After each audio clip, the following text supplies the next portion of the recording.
안녕하세요. 세상에 선물이 되는 교회. 우리가 총 3권의 책으로 이번 강의 소풍을 함께하게 되는데 그중에 마지막 책인 이 세상에 선물이 되는 교회의 첫 번째 과를 오늘은 같이 이야기해 보고자 합니다.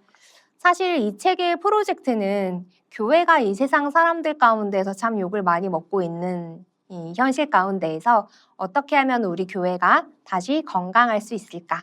회복할 수 있을까? 정말 교회다운 교회가 될 수 있을까라는 고민과 함께 시작하게 된 프로젝트이지요. 그래서 이 책을 가지고 저희가 먼저 강의를 전체로 들으셨을 것이고, 그리고 또 이렇게 함께 소그룹으로 모여서 나눔을 하게 되실 텐데, 소그룹 모임 가운데 먼저 함께 지켜주셔야 되는 약속이 있습니다. 토의하면서 서로 이야기한 내용은 그 안에서 비밀로 지켜주시고요. 그 신뢰 가운데에서 서로 솔직한 이야기들을 나누어 주시는 것이 참 중요합니다.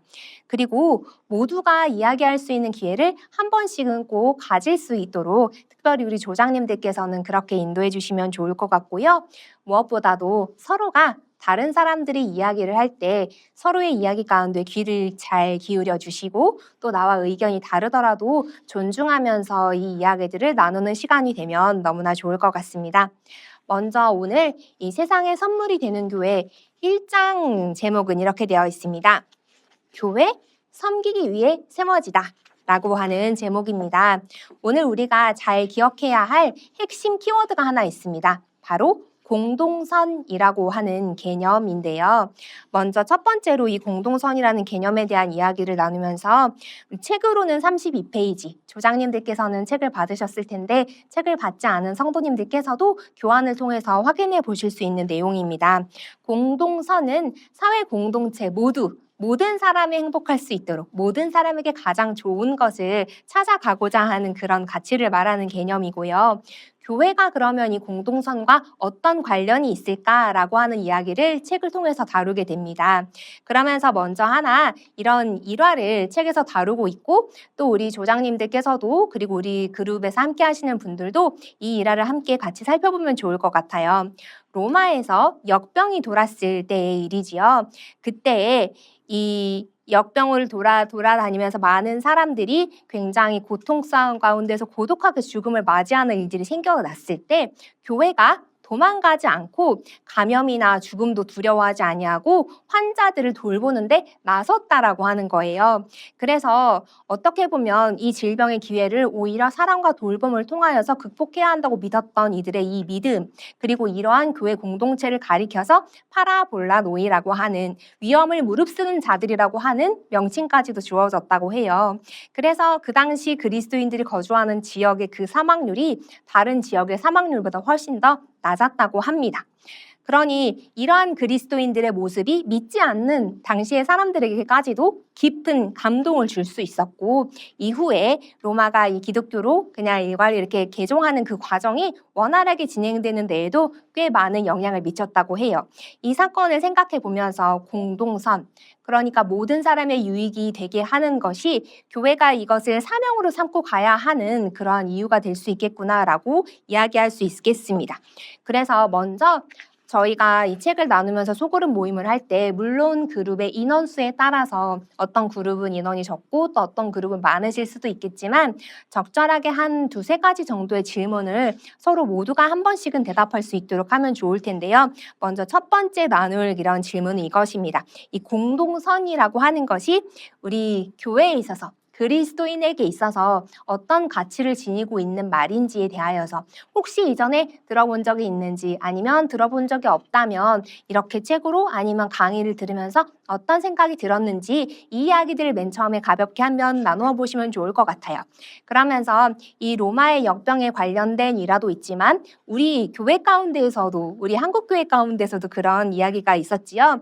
코로나19 팬데믹 시절에 이 소망교회에서 수양관을 환자들을 위해서 치료할 수 있는 공간으로 내어주기 시작하면서 다른 여러 큰 교회들도 이 일들 가운데 동참했던 일이지요. 그래서 어떻게 보면 사회적으로는 교회가 참 많은 질타를 받았던 그 시기 가운데 이 공동의 선을 생각하면서 행동했던 이 교회의 그런 섬김에 앞장서는 모습들이 큰 의의를 가졌던 일들이 있었어요. 그래서 이러한 이야기들을 같이 해주시면서 교회가 공동선의 사명을 감당하는 것이 어떻게 보면 교회를 교회답게 하고 교회를 더 건강하게 하는 길이 될 수 있다라고 하는 이야기들을 서로 좀 가볍게 나누어 볼 수 있는 시간이 되면 좋겠습니다. 책으로는 37쪽에 이런 묵상과 토론을 위한 질문이 바로 공동선이 그리스도인과 교회가 추구해야 할 사명이라는 이야기를 들어보신 적이 있는지, 또 들어본 적이 없다면 또 어떤 이유가 있는지, 그리고 이 책을 보면서 이런 개념을 접했을 때 어떤 생각이 들었는지, 이런 이야기들을 첫 번째 질문으로 한번 나누어 보시면 좋을 것 같습니다. 그리고 이어서 나오는 뒷부분에 보시면 여러 가지 조사를 한 것들이 조금 나와요. 예를 들면 건강한 교회는 크게 세 가지의 차원을 가지고 있을 텐데, 먼저는 나 자신, 개인이 건강해야 할 것이고, 두 번째는 그 교회 공동체가 건강해야 할 것이고, 그리고 세 번째로는 사회 구성원으로서의 교회가 또한 건강해야 할 텐데, 기성교회 출석을 열심히 하는 분들일수록 개인이나 우리 교회 공동체까지는 열심을 내는 비율이 높지만 사회 구성원으로서의 교회를 생각하는 비율은 다소 떨어지는 경향이 있고, 어떻게 보면 교회를 떠나서 홀로 믿음 생활을 하시는 가나안 성도라고 부르지요. 가나안 성도들 가운데에는 이 세 번째 항목에 조금 더 높은 비중을 두고 있다라고 하는 그런 또 설문과 통계들이 있는 것들을 볼 수 있어요. 그래서 이런 내용들을 살펴보면서 내가 지금 이 교회 가운데에서 열심을 내면서 다니고 있다면, 또 아니면 어떤 아쉬운 부분이 들었던 부분들이 있다면 이것이 지금 다루고 있는 주제와 어떤 연관이 있는지를 이야기해보는 것도 좋은 기회가 될 것 같습니다. 그리고 이제 책으로는 42페이지인데요. 그러면 교회가 세상을 복되게 하는 것이 성경적으로는 어떤 근거를 가지고 있을지 그 이야기를 쭉 이야기를 해주고 있어요. 먼저 첫 번째로는 아브라함에게 주셨던 네가 복이 되어서 너를 통하여서 많은 사람들에게 복이 흘러갈 것이다 라고 이야기해 주었던 그 말씀으로부터 시작하여서 창조 명령, 세상을 향하여서 생육하고 번성하여 땅을 충만하라고 하셨던 창조 명령, 그리고 또 이스라엘 백성들이 이제 출애굽을 하여서 가나안 땅으로 들어갔을 때 그들에게 주셨던 새 율법 가운데에도 이웃과 공동체와 피조물 모두를 생각하는 그런 율법이 주어졌던 것. 그리고 세 번째로 우리에게 너희는 세상의 소금과 빛이다. 우리는 또 영광교회 교인들이잖아요. 너희는 세상의 소금과 빛이다라고 말씀하여 주신 그 이야기가 있고, 또 마지막으로 산상수훈에서 화평하게 하는 자들에겐 복이 있다 라고 이야기한 성경의 한 4가지 정도의 근거 구절들을 이야기하는 부분이 나옵니다. 이 부분은 우리 조장님들께서 강의에서 들었던 내용들을 우리 조원들과 함께 천천히 한 번씩 짚어보면서 이런 내용들이 있었지 라고 이야기해 주시면 좋을 것 같고, 이것을 모두가 한 번씩 나눌 필요는 없을 것 같아요. 마지막으로 하지만 이 이야기들을 정리하면서 한 번씩은 모두의 생각을 꼭 들어보면 좋을 것 같은 부분이 바로 맨 뒷부분에 나오는 교회 주차장에 관련된 일화입니다. 우리 교회도 사실 지금 주차로 인하여서 굉장히 많은 여러 가지 일들을 마주하고 있는데, 여기서 나오는 이야기는 이제 조금 다른 이야기죠. 왜냐하면 교회가 실제로 본인들이 가지고 있는 그 교회 주차장을 공공을 위하여서 많은 사람들이 자유롭게 쓰십시오 하고 열었을 때 생겨났던 여러 문제들, 예를 들면 그냥 한 번씩 이렇게 대고 가실 수 있는 분들이 아니라 장기 불법 주차를 하시는 차량이 늘어난다든지, 또 그것을 관리하는 어떤 주체가 불명확하여서 그로 인해서 발생하는 여러 가지 민원이라든지 이러한 사항들에 대한 것들이 이야기 책 뒷부분에 있어요. 이 부분은 좀 꼼꼼하게 같이 한번 읽어보셔도 좋을 것 같고, 그것에 대하여서 한 3가지 정도의 해결 방안을 실제로 한 사례들이 나왔죠. 주차장 개방을 중단하는 것, 아니면 지자체와 협력하여서 아예 공영 주차장으로 전환하는 것, 아니면 지역 공동체 주민의 어떤 그냥 협조 의지를 계속해서 바라면서 그냥 그런 어려움들을 그냥 수용하면서 가는 이런 3가지 정도의 해결 방법들이 예시로 되어 있고, 그리고 이런 글들을 한번 읽어보면서 51페이지에 나오는 이 질문들을 같이 나누어 보면 좋을 것 같아요.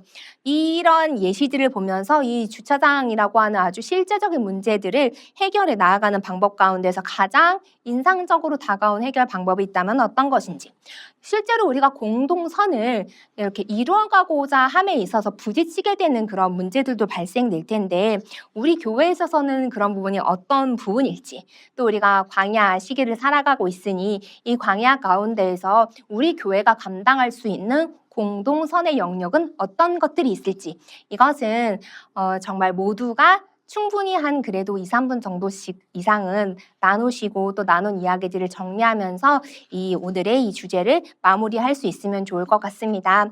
그리고 무엇보다도 마지막에 마무리로 이렇게 기도하실 때 우리 교회가 또 예수님께서 말씀하여 주신 것처럼 또 우리 교회 이름처럼 세상에 소금처럼 빛처럼 살아가기 위하여서 감당할 수 있는 부분들이 어떤 것이 있는지 우리 성령 하나님께서 우리를 조명하여 주시고 또 그 가운데 우리가 순종하면서 나아갈 수 있기로 그렇게 결단하는 기도로 마무리하실 수 있으면 좋겠습니다.